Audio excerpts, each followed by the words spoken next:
Hello, everyone. Thank you for joining us today for how good nutrition and lifestyle decisions support learning, mood, and more. Today, we'll be learning about our food systems, how to make simple changes to support learning and mood, along with easy recipes to make at home.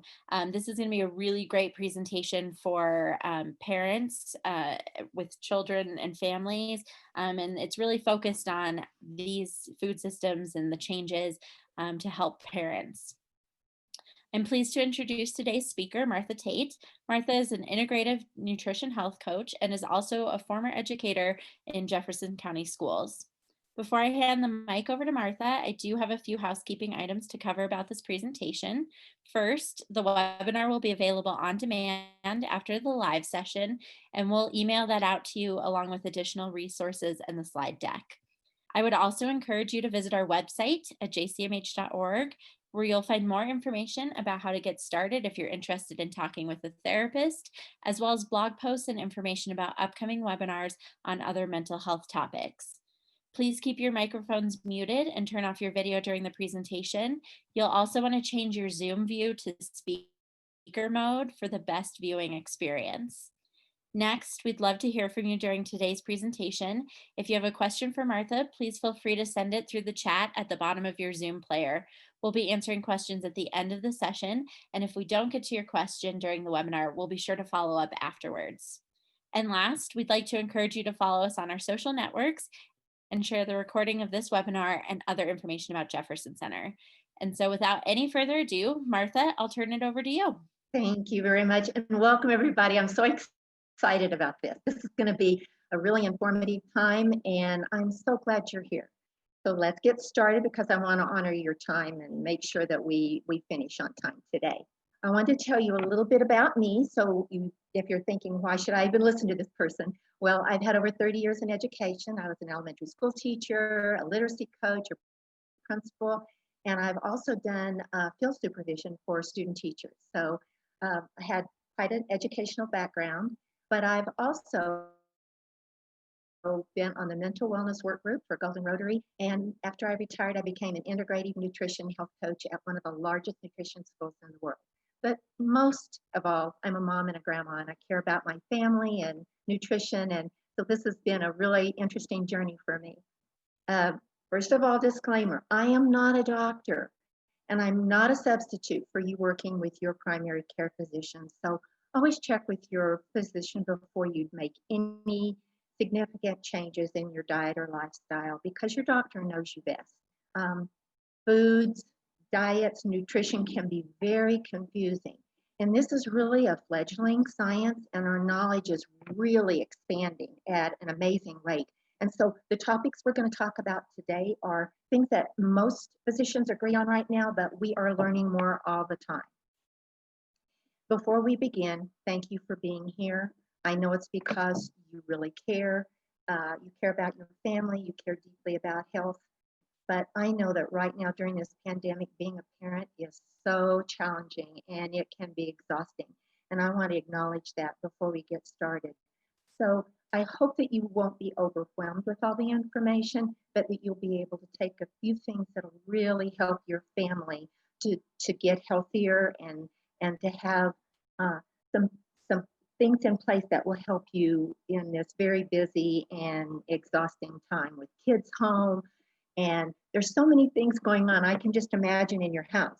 There's probably the doorbells ringing for Amazon. You're trying to figure out what to fix for dinner. You may be working from home and on the computer. Your kids may be working from home and on the computer. And all of those things are just really, really tough. So I really appreciate your time today, and hopefully I can give you some tips that'll help you with that. You may be curious about food and nutrition. You may need confirmation that what you're already doing is great, and I love that, or you may really need some help right now. So I'm here to serve you. Please feel free to email me. You will get my email address at the very end, and please feel free to make sure you get all of your questions answered. My hope is that you leave here with a few great tips that will help your family eat better, feel better, and build a vibrantly healthy lifestyle. This has been a 6-year journey for me, and I wish I knew in my 30s what I know now. So I'm going to share a little bit about that journey with you. Some of the things I want you to think about while we're here together today is, what are you most proud of about your family? If you want to put that in the chat, that'd be great. I'd love to know what you're most proud of. And then what question do you really need answered today that you don't want to leave here without an answer? What are some of the obstacles that are keeping you from eating healthier? And what are some of the wounds that you might be carrying from your past or from childhood that's kind of keeping you stuck? So today, what we'll cover is why it's important to get healthy right now during the pandemic. There are so many diets out there. What the heck should I eat? And practical ideas and resources for your physical, emotional, and mental health.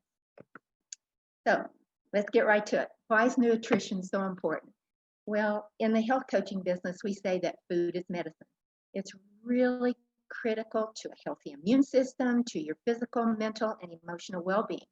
And the nutrient content of our food over time has decreased.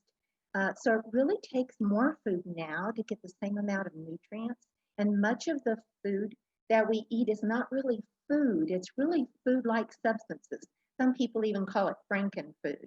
And it's those really highly processed foods that you find in the middle of your grocery store that are really convenient but may not be as healthy for your family.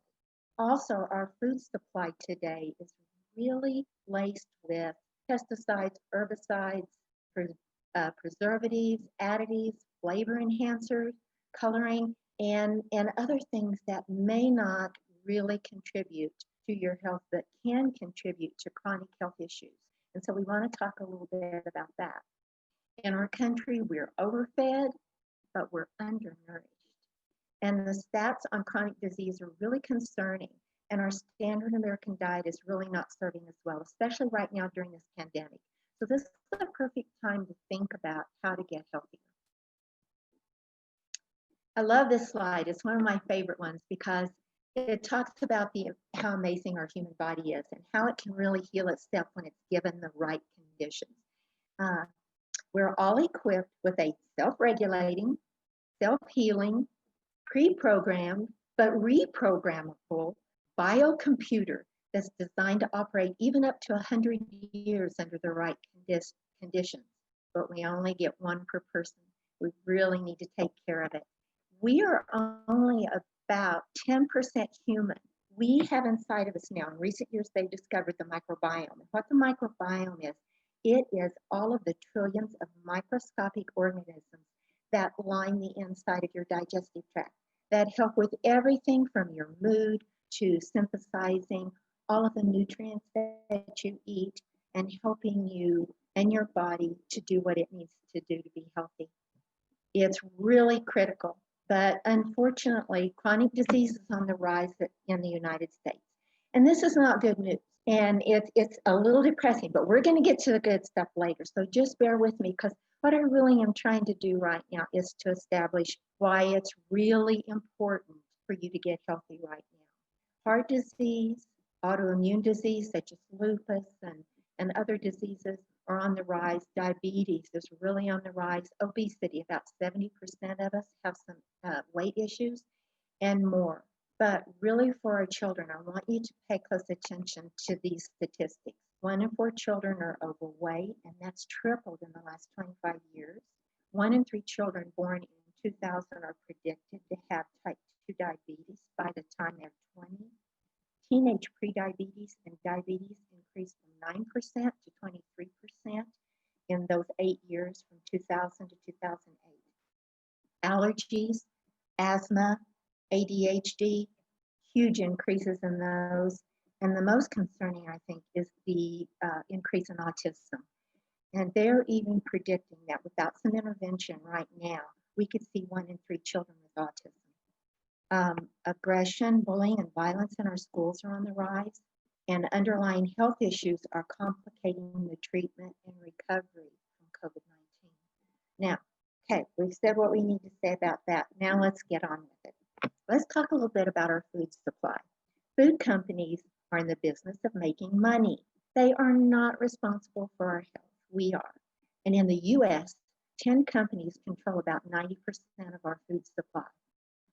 Part of making money involves hiring food scientists whose job it is to determine the bliss point of foods. And what that is, it's the perfect combination of salt, sugar, fat, and savory elements that make that food irresistible. Have you ever heard that old Lay's commercial, you can't eat just one? Well, that's the job of the food scientist, is to make food irresistible. Food companies also spend between 17 and $20 billion each year marketing to our kids, our most vulnerable citizens. And as you can see on that Coke commercial, Taylor Swift and popular people are who they really engage to work with their products so that kids will think that's really cool. Now, 15 million pounds of synthetic dyes are added to our food every year. About 80,000 chemicals are on the market today. And you know, only about a small percentage of those have been proven safe. In Europe, it's really interesting. They have what they call the precautionary principle. And what that means is food companies are supposed to make sure that the food is safe before it's put on the market. Then in America, we have free enterprise, which is not a bad thing. But what happens is food is put on the market, and then if it's proven bad, then it's pulled. And so I'm really hopeful that at some point we will adopt the precautionary principle so that before food is even on the market, we know that it's safe for us.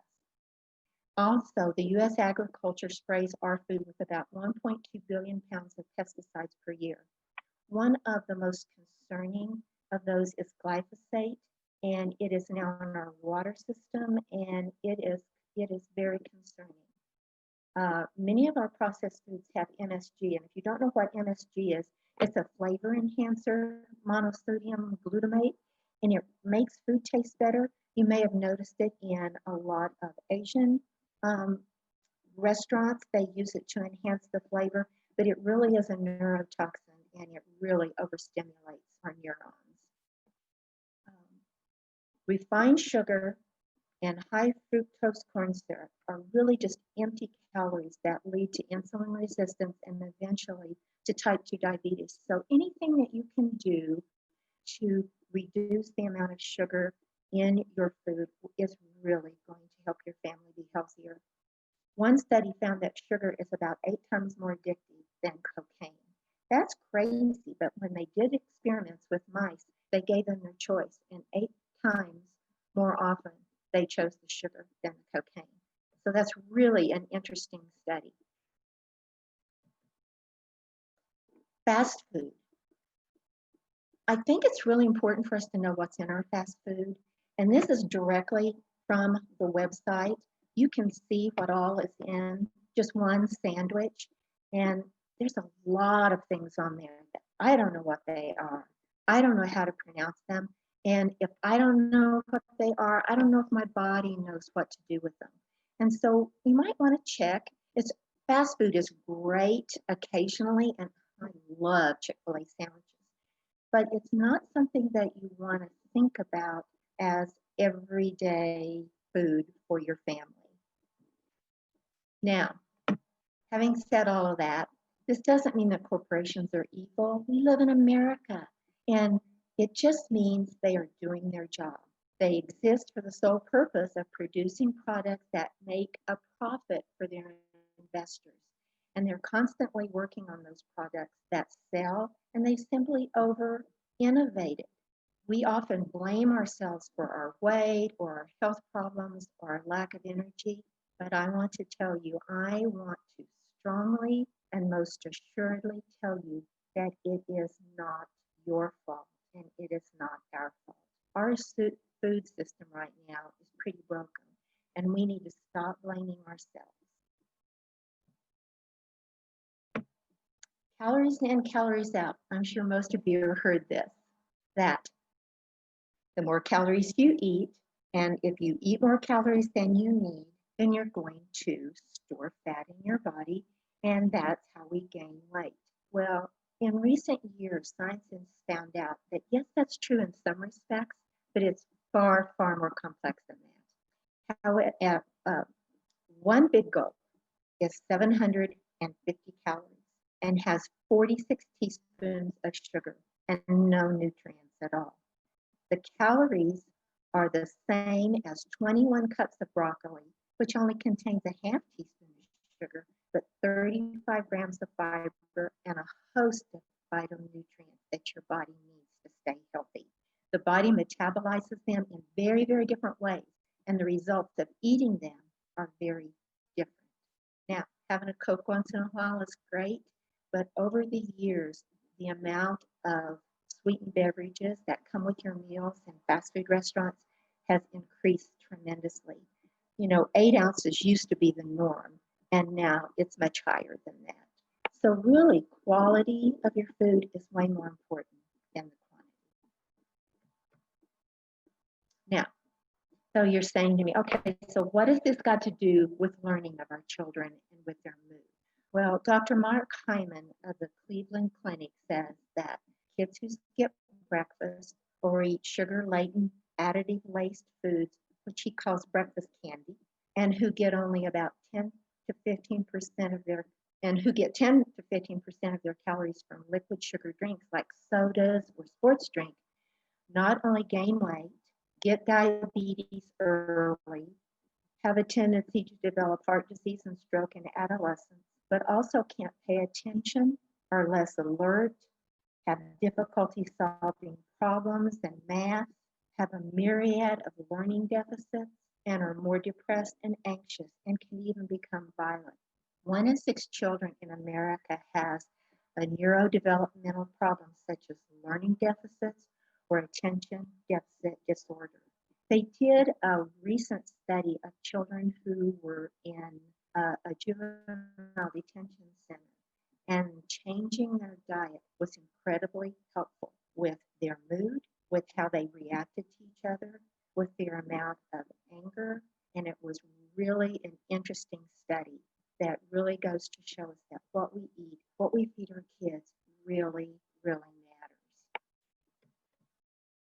matters. Research scientist at Columbia University, Professor Charles Bosch, wrote an article, if you want to access it, Healthier Students Are Better Learners, a Missing Link in School Reforms to Close the Achievement Gap. We often talk about the achievement gap, but we don't talk about what does that mean in terms of what my kids are eating and how their brains and their bodies work when they're taking these assessments. But his research shows, and additional research shows, that a high quality diet increases their test scores, attendance, and while a low quality diet decreases test scores and attendance.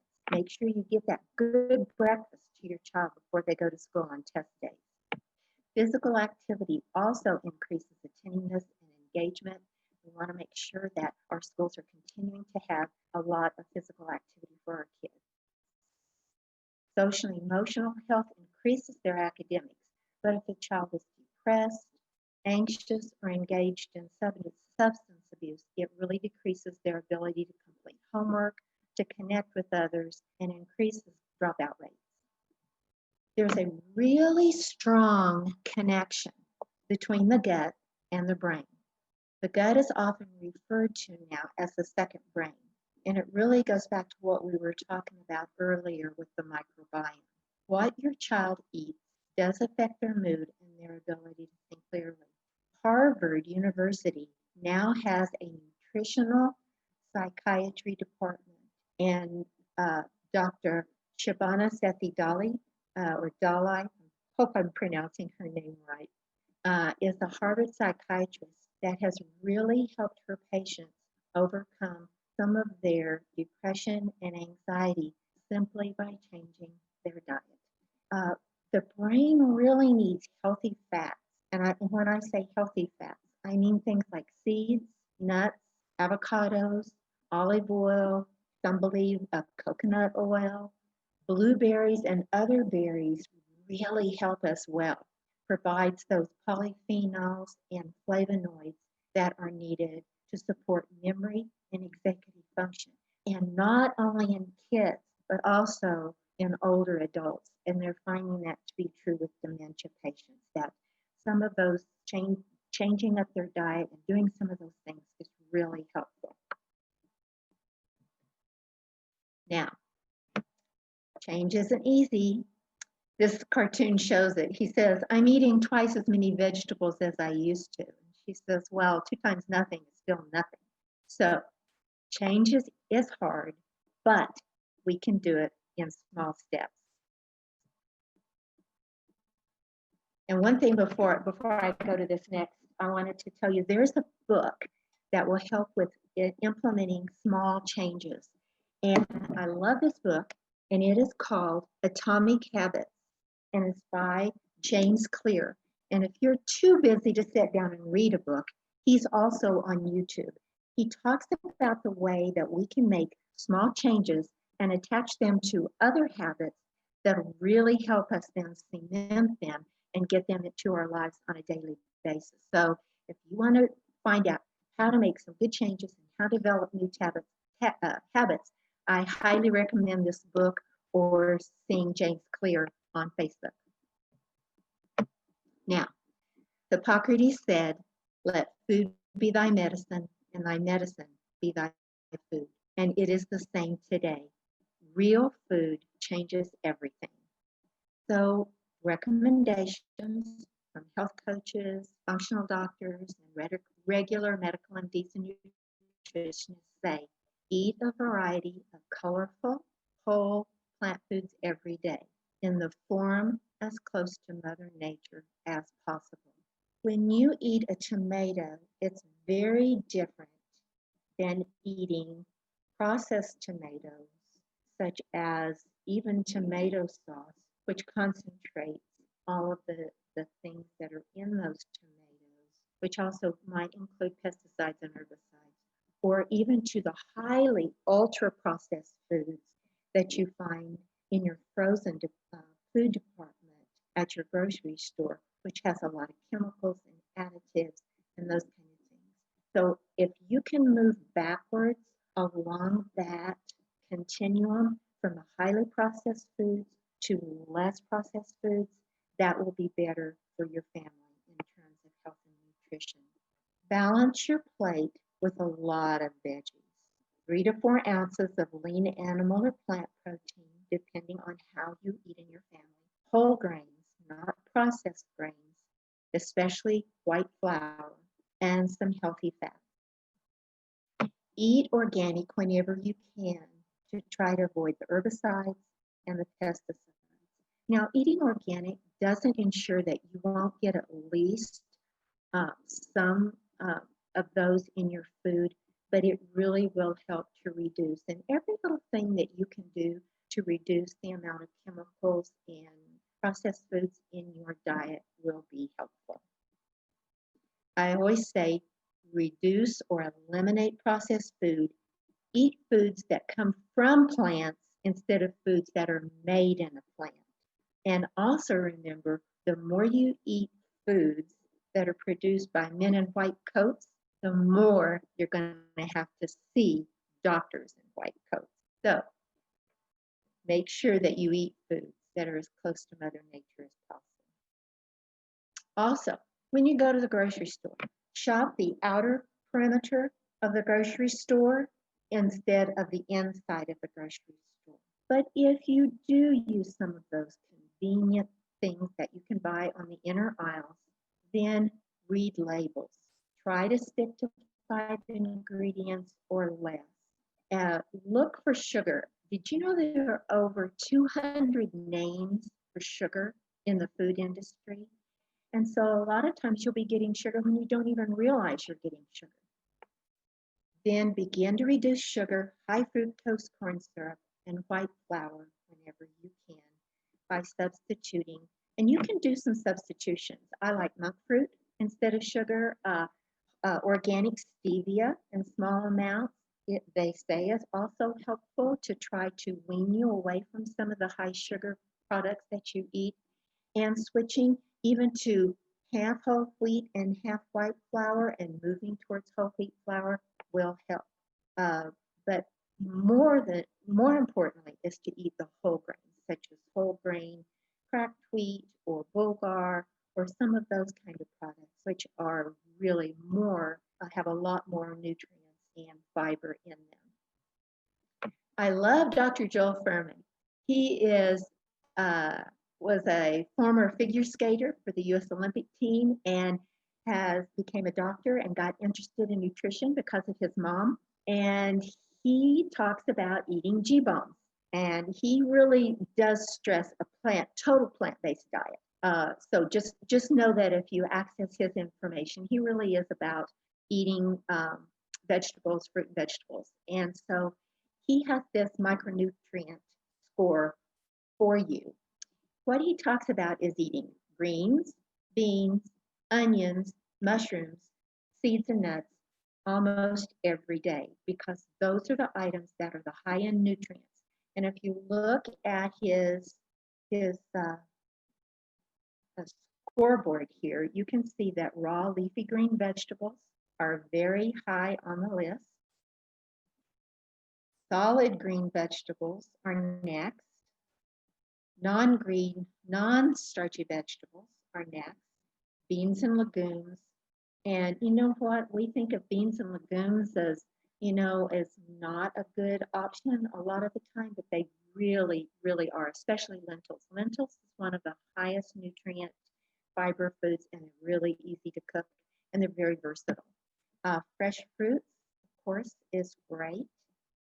Starchy vegetables are great, but down on the list. You might want to try switching out sweet potatoes for regular potatoes. Whole grains, as I've talked about before, raw nuts and seeds. And then he also includes fish, fat-free dairy, and on down the list. You can see here how it goes from the highest nutrients to the lowest. And he really is all about what he calls a nutritarian diet, eating a variety of foods and eating those foods which are highest in nutrients. So remember G-bombs. Okay. A lot of you are thinking, sure, Martha, easy for you to say. You're a grandmother. You don't have kids at home. I can't get my kids to eat fruits and vegetables. It's really hard. And I know how that is.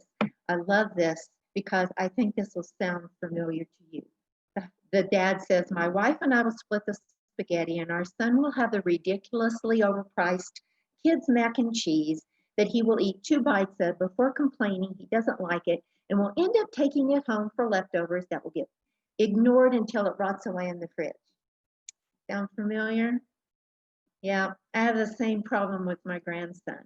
And so I'm going to try to give you a few tips on how to get your kids to eat healthier. Picky eaters. I bet a lot of you have picky eaters at home. Well, there are a couple of websites that you can go to that are really helpful. And I've gleaned some of the information today for you from those websites. One of them is called Your Kids Table, and it's yourkidstable.com. And the other one is a gal by the name of Danielle Benz, and she has what she calls a picky eater protocol. Now, some of the tips that I'm going to share with you from these ladies may seem counterintuitive to you and may seem very different than what you were taught or how you were raised, but I really want you to kind of be open to some of their ideas, give them a try and see how they work for you. Their do's and don'ts are like as follows. And we'll start with the don'ts. They recommend that you don't bribe with dessert or screen time or playtime or candy, because then you give your kids the idea that those things are more important and a better option and a treat for eating good, healthy foods. You want to develop a really good relationship between your children or your family and food. Don't beg them to eat. If you beg them to eat, then you set up that power struggle over food time. Don't use guilt or pressure. Don't be a short order cook. I will give you some ideas for how to include your kids in family meal planning so that they have some options, but so that you don't become a short order cook fixing a different meal for everybody in your family. Don't allow kids to have endless snacking or grazing. Establish those meal times. A little bit of snacking might be okay on certain days, but you really want their bodies to get to the point where they're hungry and they want to eat good, nutritious food. And then also the last one, don't allow mealtime to become a power struggle or a miserable event for everybody in the family. Talk about fun things and don't let that become a really miserable time for you guys. All of these things can lead to overeating, can lead to unhealthy relationships to food, and that can accompany them into adulthood. That's what we want to try to avoid. Some of their do's include this. Encourage them to try new things and do it over and over again. Just encourage them and keep presenting it to them. Sometimes it may take up to a dozen times before kids will learn to like or eat a certain thing. Include them in meal prep. Kids need to learn how to help and that you're a family and that you work together and that this is important. So there are certain things they can do. They can help measure, they can help chop if they're older, they can help with table setting, they can help with a lot of different ways, and they need to be brought in when you can do that. So make sure that mealtime is a time when you have a little extra time when you can do that with your kids.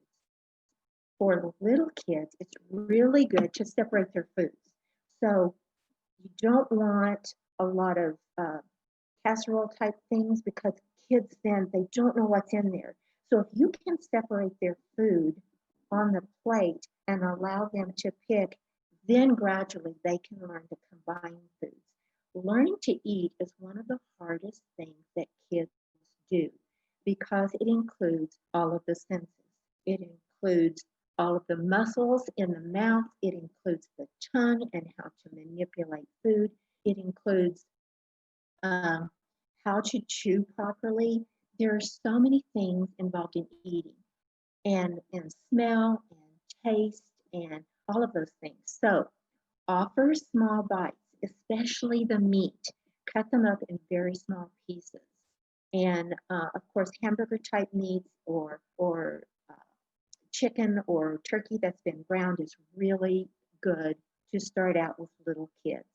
Then always offer one favorite food at each meal, even if it's a goldfish cracker, and let kids begin to get used to trusting you that they're not going to have everything on their plate is something they don't like. They're going to have at least one thing they can eat.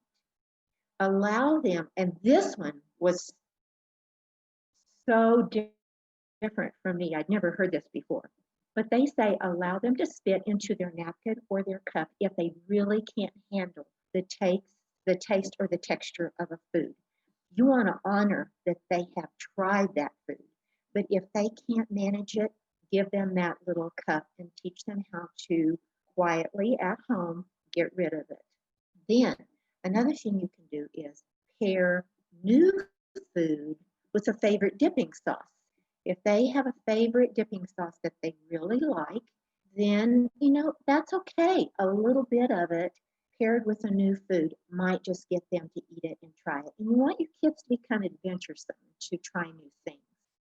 A big thing is to smile and act as though what you're eating is the most delicious thing you've ever eaten in your life, because then they learn that you're modeling for them that food is good, food is healthy, and that they can feel safe to try it.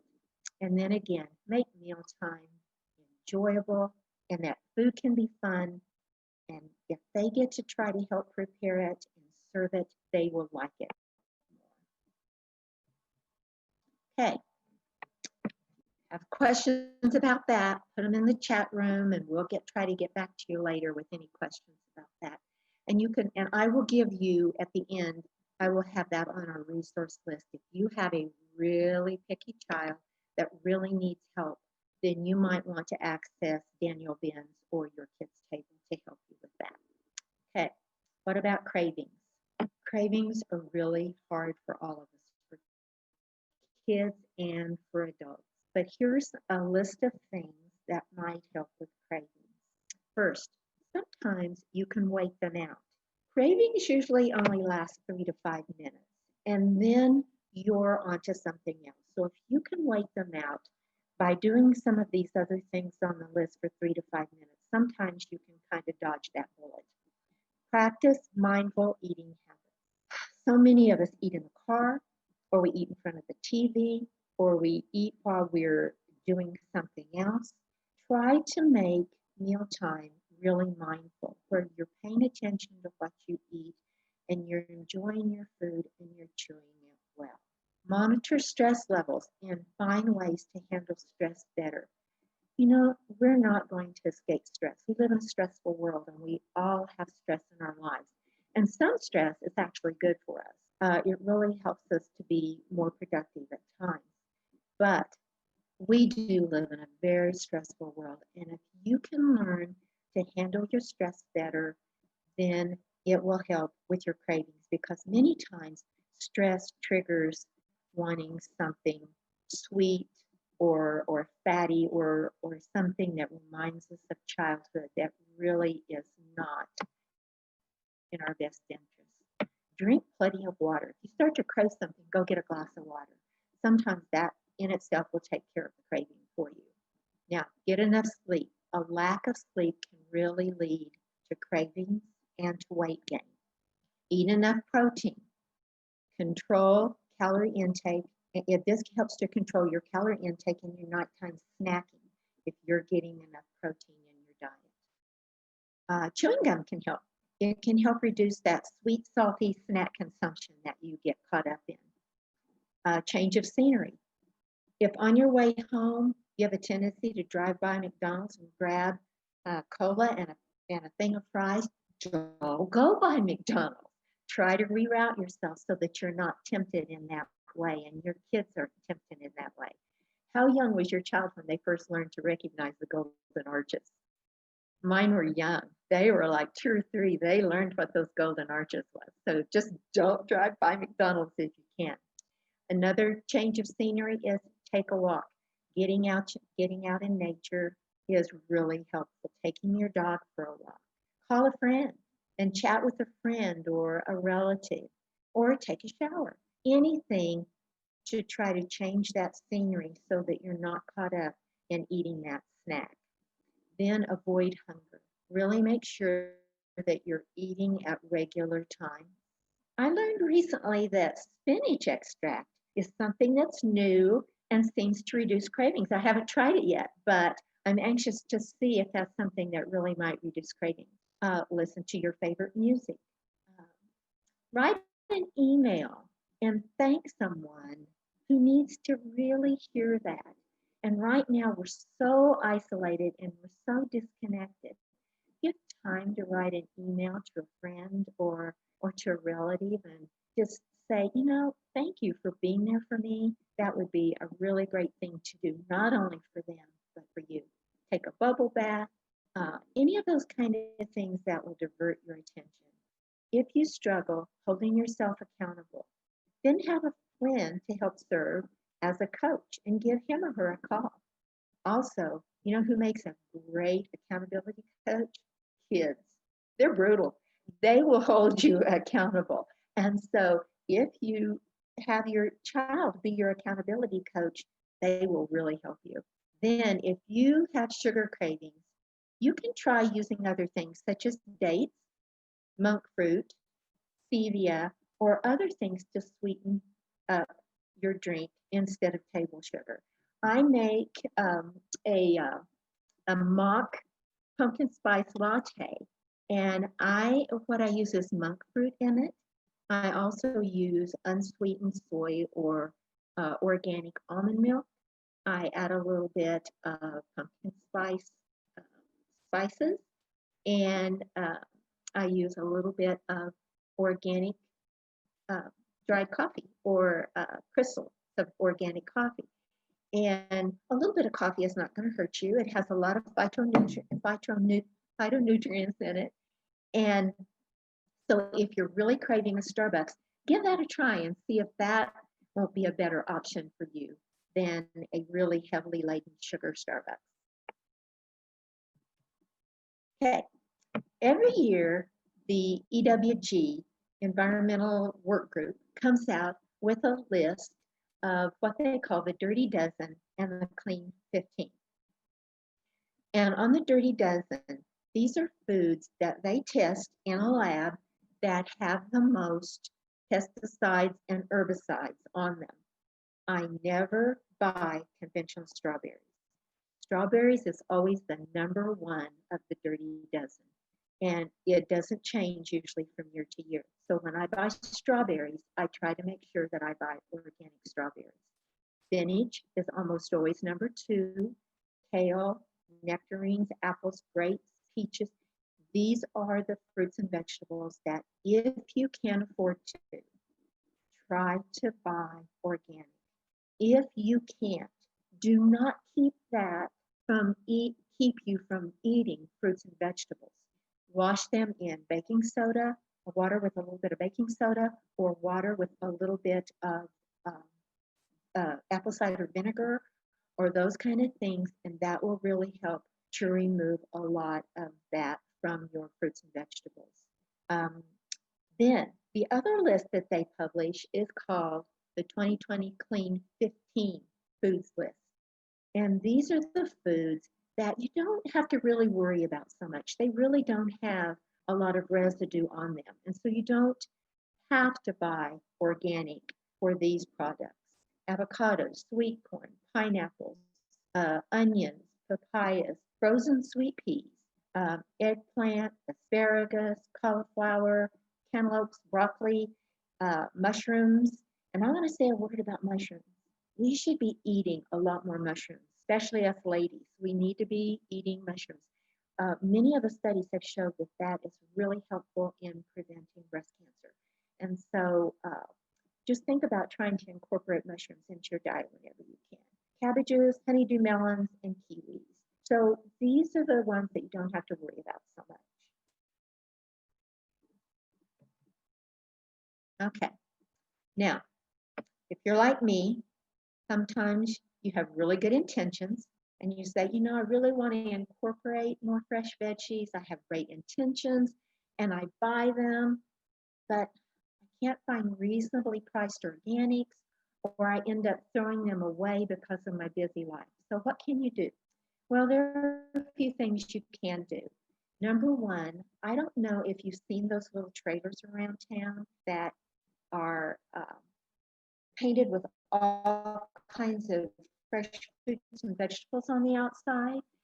These are CSAs, a community supported agriculture. And what that does, it takes local farmers who grow fruits and vegetables, and they give them an outlet to sell directly to families so that you get fruits and vegetables that are local and haven't been put on an airplane and flown from another country or into a big semi-tractor trailer truck and shipped across the country. It's really better that you get those products, your fruits and vegetables, locally if you can, because they are going to retain a lot more of the nutrients than ones that you get at your grocery store that have been shipped in. If you've been to Sprouts recently, a lot of times they'll have a sign up that says that their fruits and vegetables come from no further away than like 100 miles, because they want to make sure that they maintain as many of the nutrients as possible. So a CSA is a good option. You can also visit farmers markets in the summertime, and you will get fruits and vegetables that have a higher content of nutrients than if you buy them in a conventional grocery store. Use fresh paper. What is fresh paper? Well, fresh paper is a product that was developed by a lady from India. And she used, as a child, she watched her mom, who would take spices and things and put them into a paper with her fresh fruits and vegetables and wrap them up in paper, and it kept them fresh longer. And so she did a lot of experimenting and trials, and she came up with a product called fresh paper. You can buy it on Amazon, and it's about, I think a packet of it is about $9, but you take and you can cut it into pieces, Put it in your bowl of fresh fruit, put it in your vegetable drawers, and it will help your fresh fruits and vegetables stay fresh a little bit longer. Another thing that you can do with your leftover veggies is to make soup or broth, and you can freeze it. And then you can have it for later. Some people freeze it in an ice cube tray, and then they can get out as many of the frozen cubes of broth as they need for different recipes. You can also uh, make your soup and then freeze it in the bowl you're going to eat it in, and then just grab it and stick it in the microwave. Now, many of you may have heard that microwaving food is not as healthy, but Dr. Michael Greger, who is a well-known nutritionist and doctor, he has a website called nutritionfacts.org, and he's done some research on that, and he has proven that actually microwaving food does not remove as many of the nutrients as you think it does. And in fact, next to steaming, microwaving is probably the next best thing. So don't worry about freezing things ahead of time and microwaving it. It will be fine. Then I recently learned about Cooking with Google. Cooking with Google is a website you can go to, and you can put in what ingredients you actually have in your house, and then it will give you a recipe using those recipes. Composting.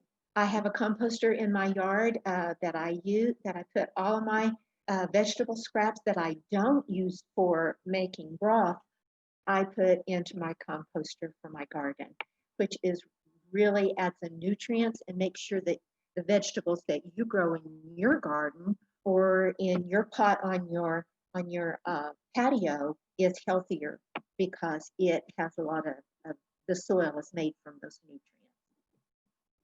Okay, so what can we do as a family? Well, there are a lot of things you can do. These are just some ideas. And again, just jot down ones that you think really resonate with you. I don't want you to leave here thinking, oh my gosh, I can't do all of this. Pick one or two things and try it. Just start and just try. So I'm going to give you several ideas and just think about what might work for you. First of all, the connections and the relationships with your family are everything. That's the most important thing. In health coach school, we talk about primary foods and secondary foods. And all the foods that you put in your mouth are secondary foods. Primary foods are those things which really nourish your soul and connect you as a family. And they are your relationships and your physical activity.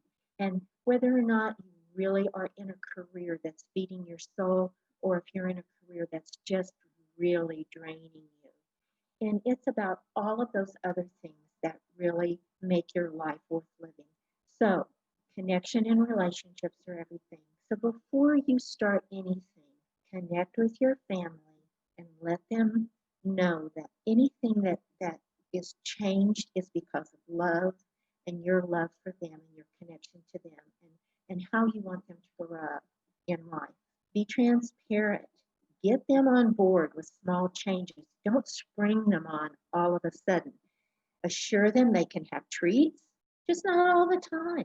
And aim for an 80-20 lifestyle. And you know what? That's really a lot harder than it sounds, because you think, oh, yeah, 80-20, that's doable.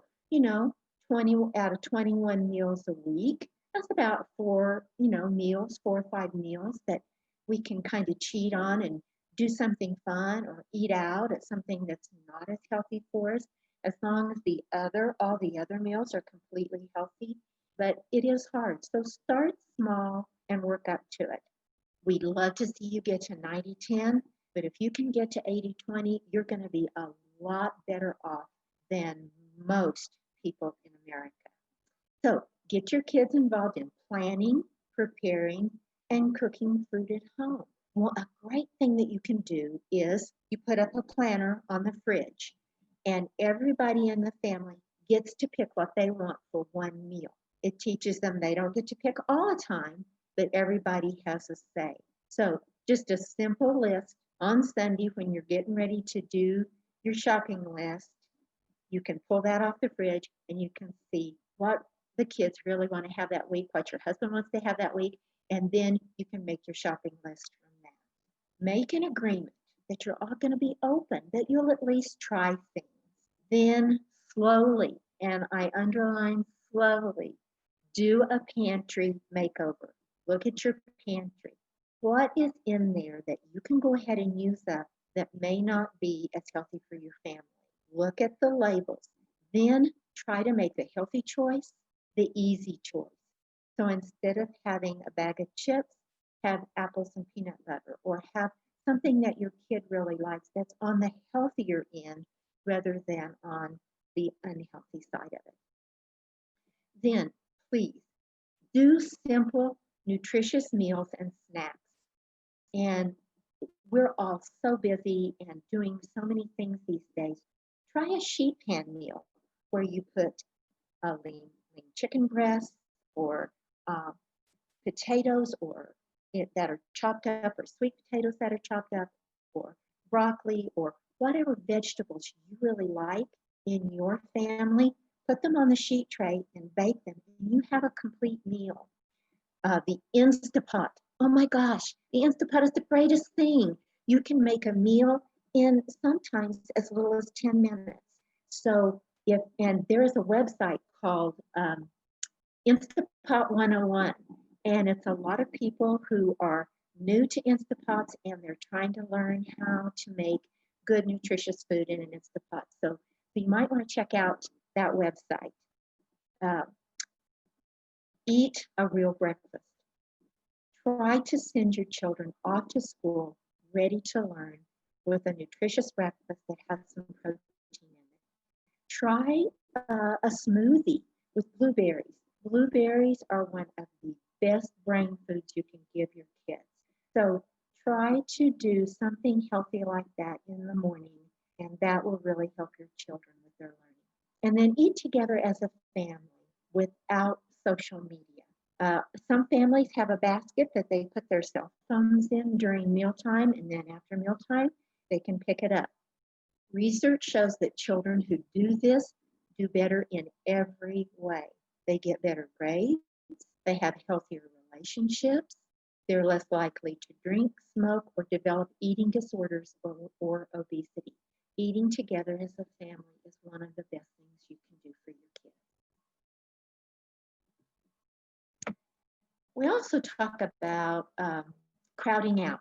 Crowding out is a method of adding in whole, healthy food choices that satisfy the body through nutrition and fiber, and then in turn, reduce the intake of less healthy foods.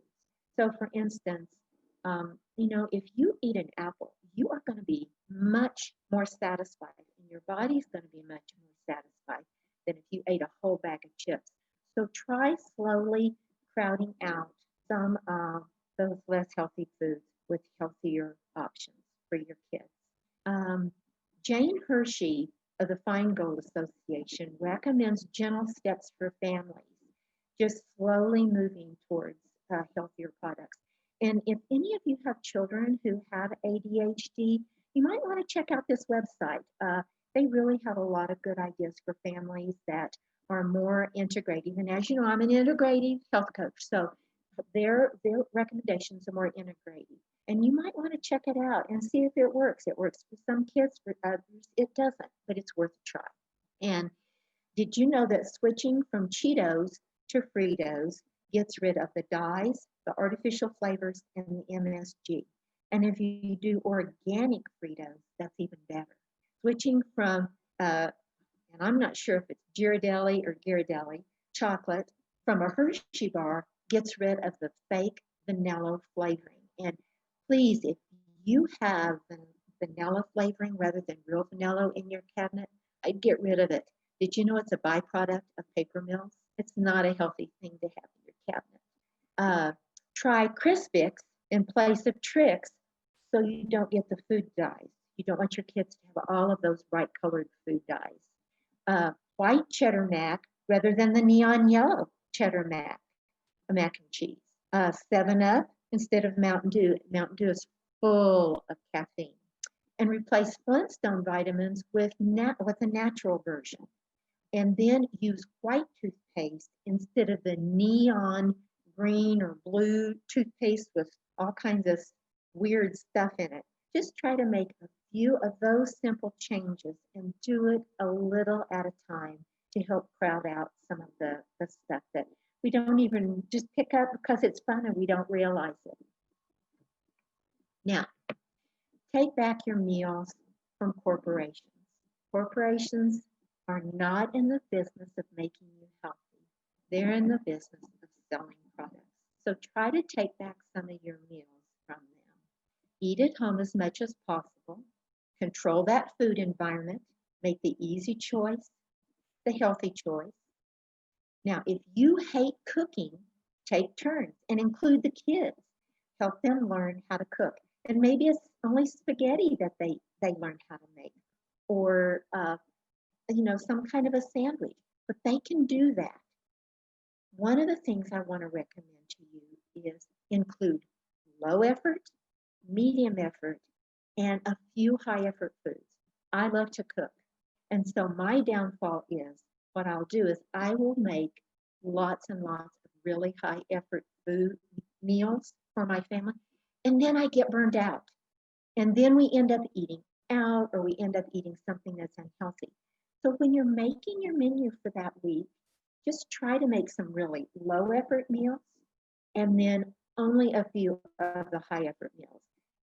For instance, like I love to cook Indian, but Indian food is high effort. It takes a lot of effort and a lot of ingredients. And so try to switch those out and head towards the lower, the medium with the high effort once in a while. Now, there's some great options out there if you hate to cook.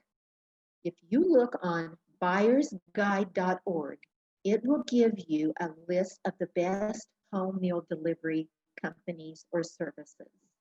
Sometimes you can even try them out for a week for free. One of my friends gave me a free coupon, and we tried out HelloFresh for a week. And actually, I was really happy with it. I don't think it's something that I would want to do every day. And it is a little pricey. It's about the same as eating out, but you can pick how often you want to do it. You can do it 3 times a week, 2 times a week. And there are also organic ones that you can do. Like I believe Purple Carrot or Sunbasket. There are a few of those that are organic. You will pay more for the organic, but as my husband always says, pay now or pay later. So think about maybe occasionally doing some of the free of the home delivery services. I think HelloFresh is about $5.99 per person per meal. Then stop drinking sweetened beverages at every meal. Only do that as a treat occasionally. Try to do water or another beverage that's not sugar sweet. And then reduce processed food and learn to read labels, as we talked about earlier. Now, we're so busy. We have good intentions. We want to plan, but it really will, in the long run, save you some time and make mealtime a whole lot happier. Try starting out with just a week at a time, and then save that week. The next week, do a different one, and then before long, you have a whole month of plans that you can rotate. Allow each family member to have an input. Do the planner on the fridge where they can write in their requests for that next week. But make sure they know they don't get to always pick and include everyone in the family. And again, I want to emphasize, don't be a short order cook. Make one meal. Make a shopping list that's complete, but don't overbuy and waste foods, especially with your fresh veggies. Shop at a time that's best for you, or the greatest thing since COVID for me is having groceries delivered. I love that. And yeah, it costs a little more, but it is so convenient. I just love it. If you ever tried having your groceries delivered, I would suggest giving it a try. You can go to Instacart and join for a full meal for a full year, and it's a one-time fee, and then you decide whether or not you want to give a tip to the driver. Uh, Add new foods, but do it slowly and gradually, building a month of recipes at a time that you can rotate if you wish them into the next month. Uh, then always check your planner the night before you go to plan your meals or make your grocery list so that you can get your meat out to thaw, so that you can soak your beans, or so that you can even cook the rice or quinoa ahead of time and you aren't rushed.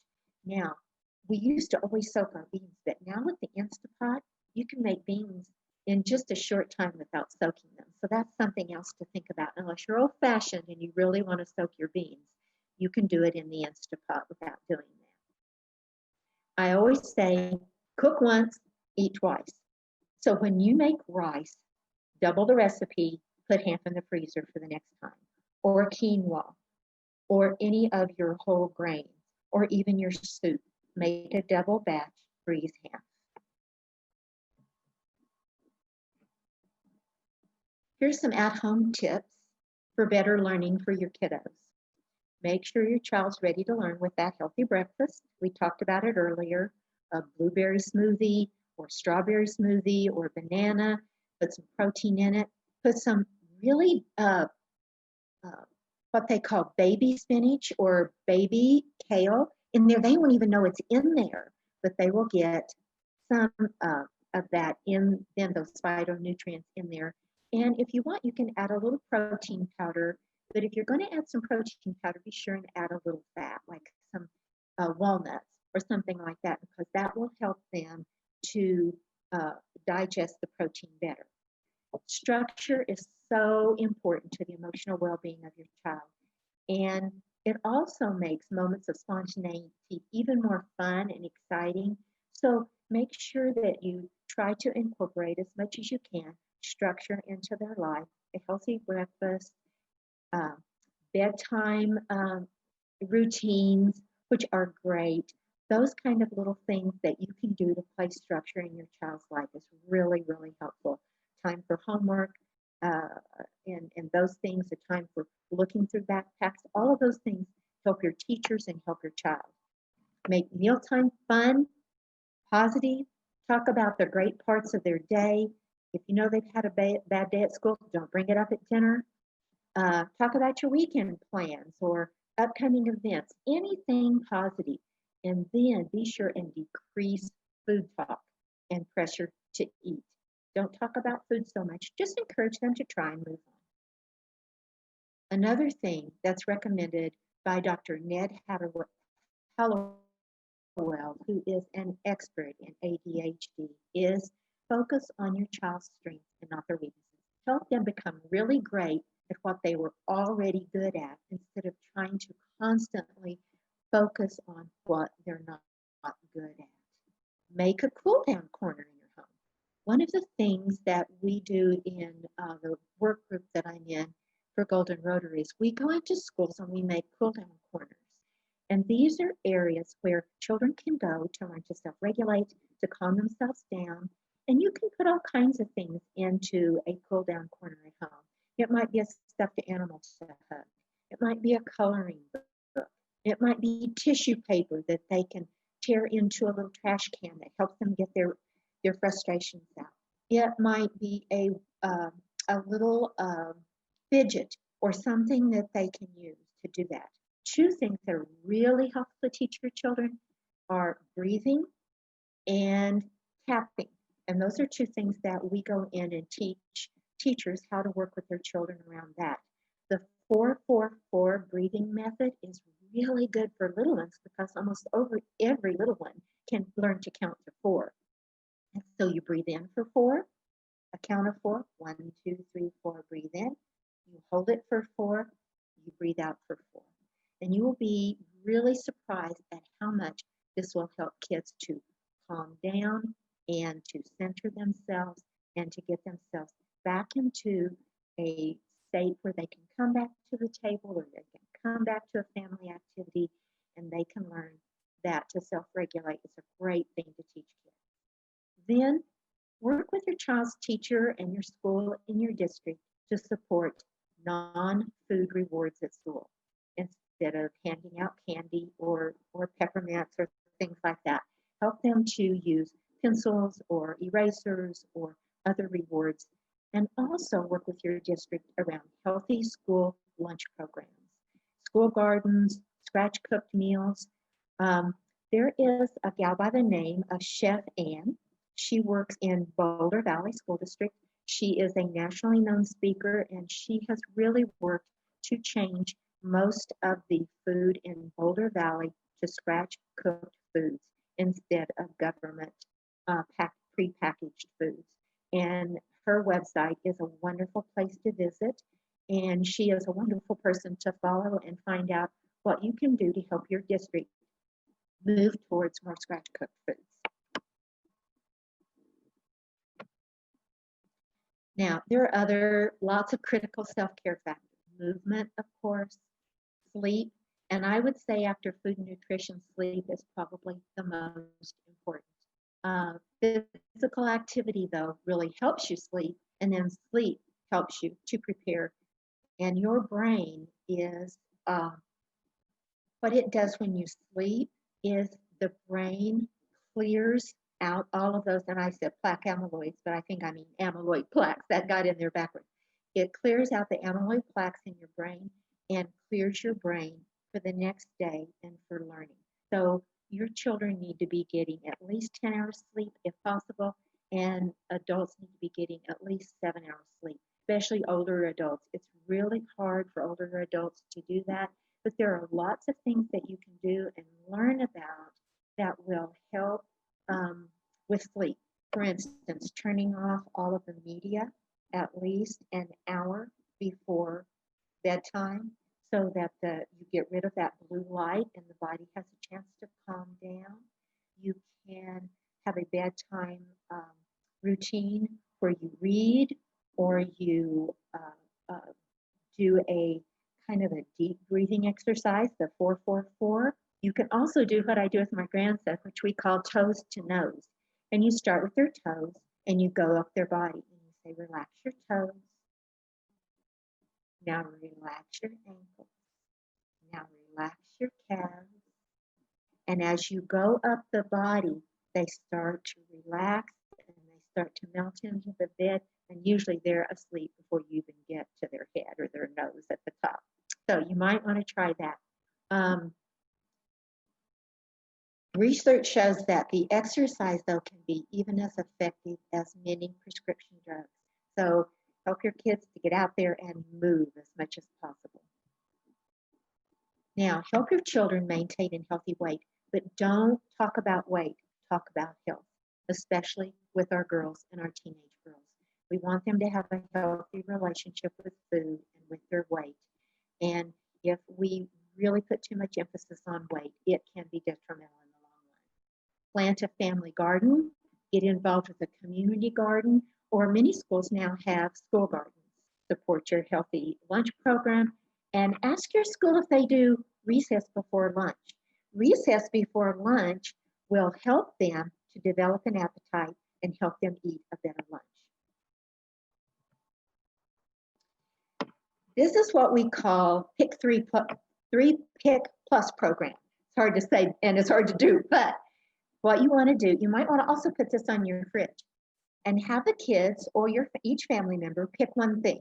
Say, okay, I'm going to drink one additional glass of water each day this week, okay? Or I'm going to eat one extra helping of greens this week, and I'm going to put it in a smoothie, and I won't even know it's there, but I'm going to do it. Or I'm going to try to find a sport that I really love so that I can exercise more. Or I'm going to really work on sleep this week. I'm going to make sure that I sleep 7 to 10 hours. Or I'm going to journal each night about or each morning what I'm grateful for. Gratitude is a wonderful thing to practice, either in a morning routine or a bedtime routine. Or I'm going to bring one piece of organic fruit to school each morning or to work each day, and I'm going to eat it before I leave. take a hike in nature, or pause each day, twice a day, and take those deep breaths. Practice that 4-4-4. These are easy things you can do. You don't have to do them all. Pick one, everybody in the family, and then hold each other accountable at the end of the week and say, how'd you do? Were you able to do it? Do you want to change this week? I want to try again. Okay, so here is a whole list of resources. And if you have children with ADHD or ADD, you might want to check out Dr. Ned Hallowell,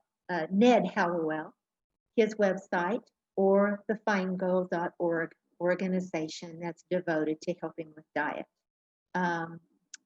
Dr. Mark Hyman has a book out called What the Heck Should I Eat? And he really makes a case for what are the foods that you really should be eating right now. And so if you have time and can access that book or check it out of the library, that's a great book to have around.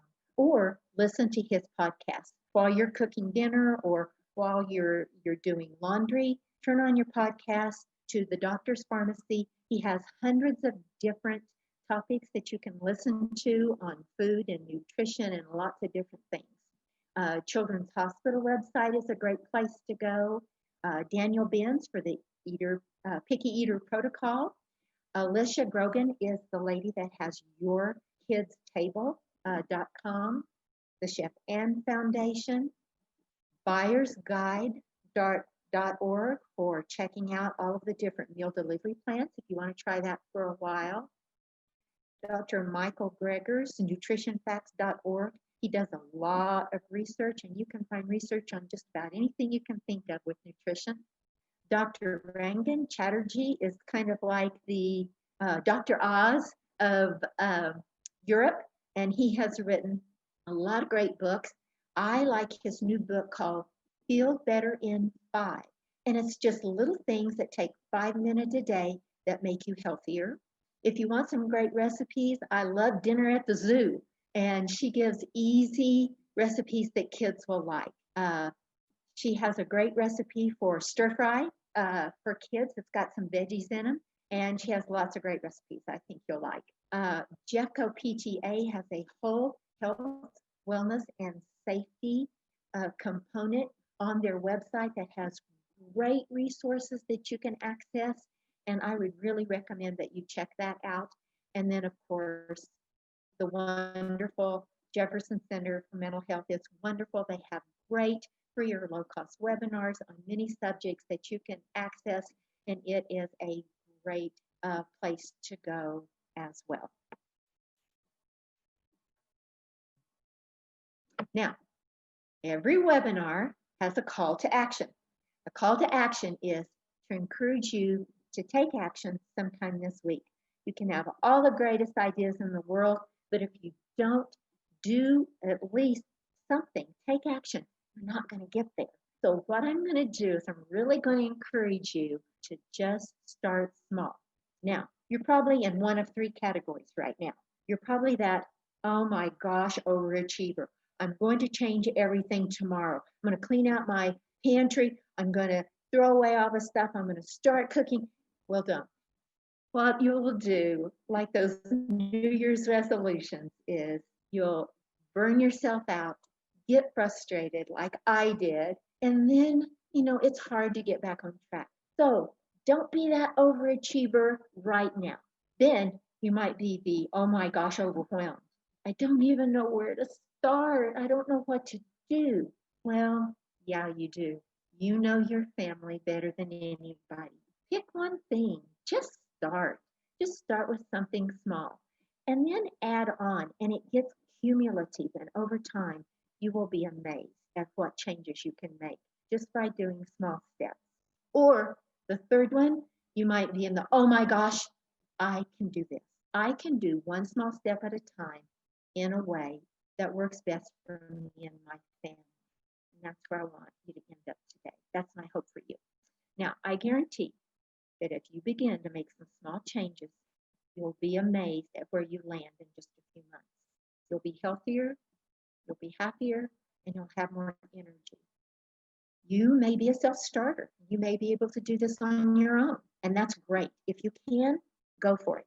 You may need someone to talk to and hold you accountable. As I said, kids are great accountability coaches.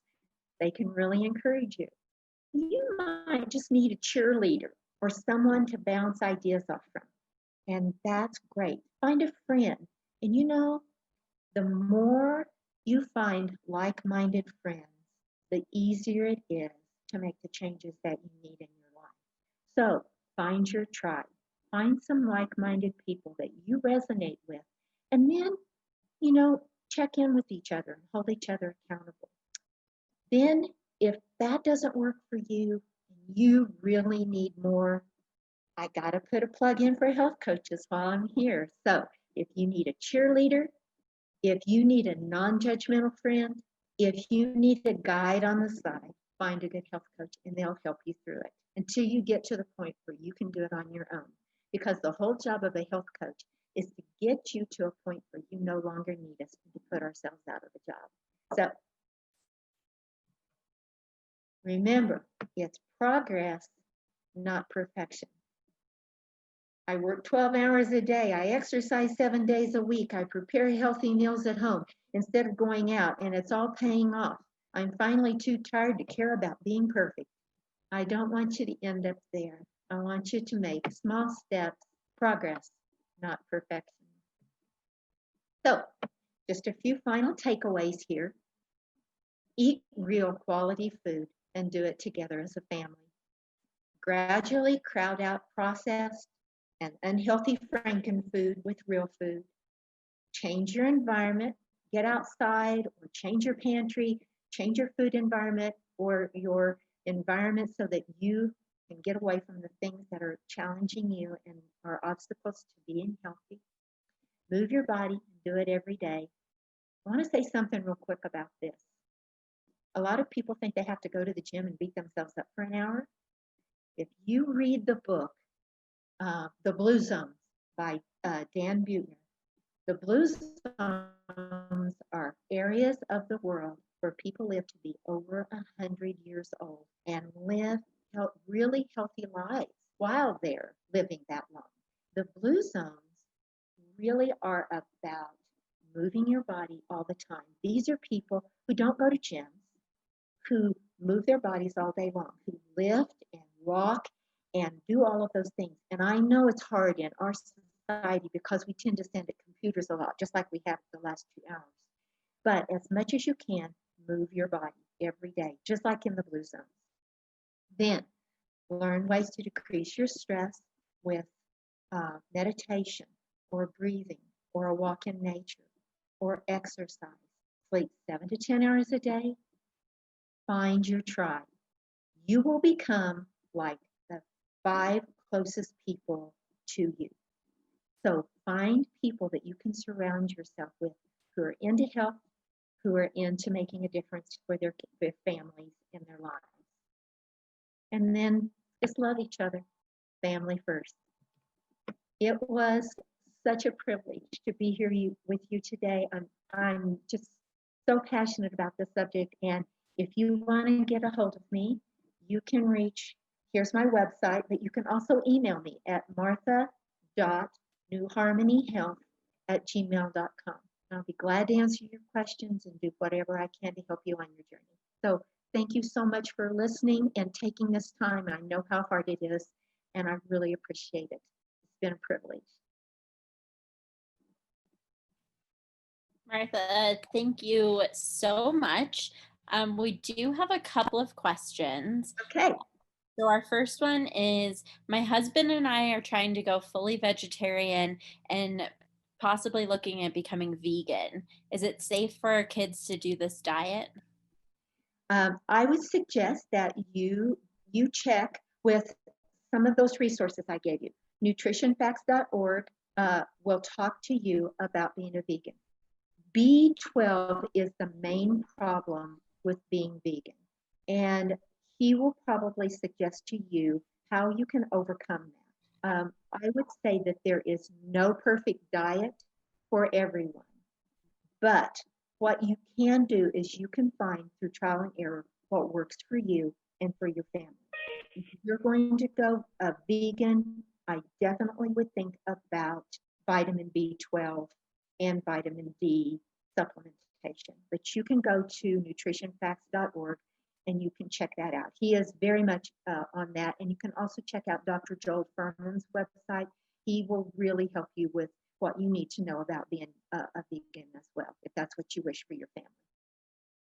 Great. Thank you. Those sound like two really good resources to check out.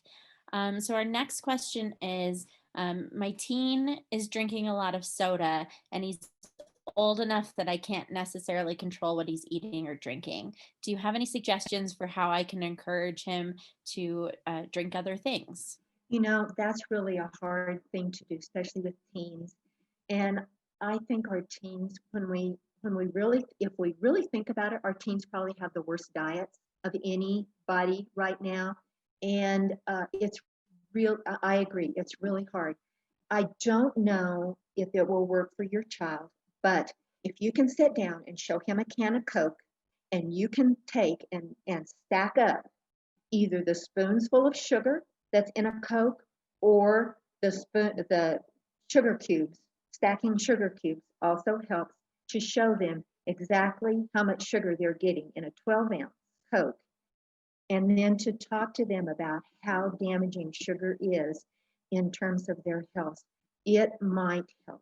Um, if you will email me, I will do some research for you and I will find some other ways to help you with your teen on that. Great, thank you. The example sounds like it might be a really good thing to try with that. So we have one final question. And this one says, do you have any suggestions for how we can eat healthier when we don't have a lot of time? There's some mornings, and they're talking specifically about breakfast. So they say there's some mornings where making breakfast and getting everyone out the door seems impossible, but I know how important breakfast is. Yes, you're right. I think that there are some recipes for overnight oatmeal. And if you'll email me, I'll give you some recipes for overnight oatmeal. If your kids don't like oatmeal, there's some great recipes for energy bites, and they use dates and seeds and nuts and things that are healthy for your kids. And they can just reach in the fridge. You can have them made up ahead of time, and they can grab a few energy bites to get them on their way in the morning. You can make if on the weekend you can make and freeze some. If you're not vegetarian, you can make or vegan. You can make egg bites like the ones they have at what is it, Starbucks, and you can freeze those. And they can get them and microwave them just for a second and get some nutrition, some all kinds of things like that I can absolutely send you recipes for and help you with that if you'll email me. Great. And then we did get one final question that just came in. And it's, first of all, did you say it was safe to use a microwave? Yes, I recently learned that Dr. Michael Greger has done some research on that, and he feels that microwaving food is safe and it doesn't affect the nutrition. Great. And then finally, what is a good and healthy protein powder to use? Um, Protein powders there's a wide variety of protein powders. Let me do some research on that and find the ones that are highest rated, and email me at martha.newharmonyhealth, and I will do some research and find out which are the highest rated ones for you. They're a little pricey. And I'm trying to remember the name of the one that I use right now, but I can't remember the name of it. But I will get that for you. Glad to help you with that. Great. Well, I think that's all we have time for today. So, Martha, again, thank you so much for presenting today and sharing all of this wonderful information with us. And just to end, no matter what you're facing in life, like if you're feeling overwhelmed, worried, or stressed, Jefferson Center is here for you. We're open, we're accepting new clients, and accessing care is easier than ever with virtual appointments. You can visit our website at jcmh.org or follow us on Facebook for more resources and information. And you can also reach us by calling 303-425-0300. Thank you, everyone, and have a great day.